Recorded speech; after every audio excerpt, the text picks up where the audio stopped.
తల్లైనా తనకు పుట్టిన బిడ్డ బాగా ఎదగాలని, జీవితంలో స్థిరపడాలని కోరుకుంటుంది.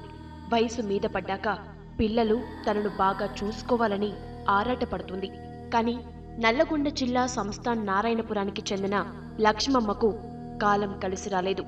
ఆమె 3 కొడుకులకు మతిస్థిమితం లేకపోవటంతో వారి పోషణను కూడా లక్ష్మమ్మే చూసుకుంటోంది. 5 ఏళ్ల క్రితం భర్త చనిపోవటంతో ఆమె కష్టం రెట్టింపైంది. అయినా కన్న పేగు కోసం కష్టానికి ఎదురెదుతోంది లక్ష్మమ్మ.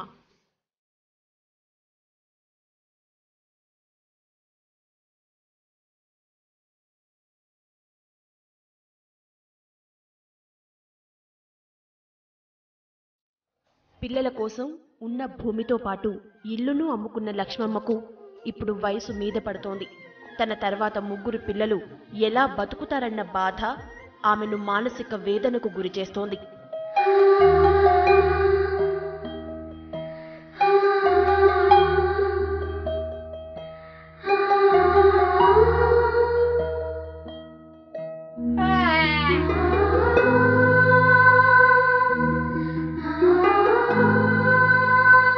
తను బతికి ఉన్నప్పుడే పిల్లలు చనిపోవాలని, లేదంటే వారి ఆలనా పాలనా చూసేందుకు ఎవరూ ఉండరని లక్ష్మమ్మ చెబుతున్న మాటలు అందరినీ కంటతడి పెట్టిస్తున్నాయి. ఇలా కన్నం పెట్టలేక నాకు ఎంతకాని రెక్కలు ఉన్నాయి, నాకు రెక్కలు లేకుండా అయిపోయినాయి, చేత కాకుండా అయిపోయింది. ఇంత భూమి ఉంటే ఆ భూమి అమ్మి పెట్టినా, గవర్నమెంట్ ఇంత భూమి ఇచ్చిర్రు అది అమ్మి పెట్టినా, ఈ ఇల్లు జాగా ఉంటే ఇల్లు జాగా అమ్మి పెట్టినా. ఇప్పుడు నాకు చేతగాని పరిస్థితి ఉంది. మరి గవర్నమెంట్ ఏం చేస్తారో, ఏం సాయం చేస్తారో, ఎట్లా చేస్తారో, మరి మా పిల్లలు ఎట్లా పోదాయించాలి. నా పిల్లలు చూసుకుంటే నాకు బాధ అనిపిస్తుంటే, నేను చచ్చిపోతే నా పిల్లలు ఎక్కడ పోతారో, ఎలాగ పోతారో, ఎక్కడ ఆగమవుతారో అని నాకు బాధ అనిపిస్తుంది. మరి ఏం చేయాలి, ఎట్లా చేయాలనో, వీళ్ళ వాళ్ళ సాగు ఎట్లా అవుతుందో, నా బతుకు ఎట్లా అవుతుందో. నేను నా ముంగలాలు చచ్చిపోయినా బాగుండిపోవు.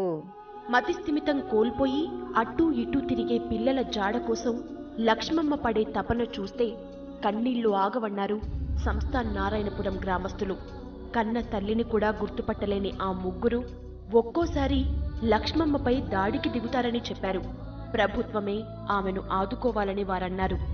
అలా బతికేంది, అలా భాగ్యం ఏంది, అలా ఎట్ట బతరు, గవర్నమెంట్ ఏమన్నా సాయం చేయొద్దా పాపలకు?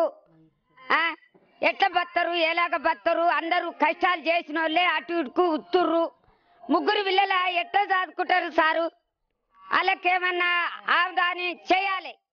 వాళ్ళు ఈమెని చూసి అర్థం చేసుకోలేరు, వాళ్లకు చెప్పిన అర్థం కాదు. అలాంటి వాళ్ళని వేసుకొని ఈమె జీవనం కొనసాగిస్తున్నది.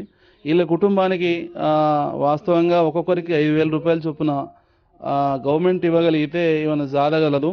ఒకవేళ ఆమె కూడా ముసలి వయసులో చాలా ఇబ్బంది పడుతున్నది.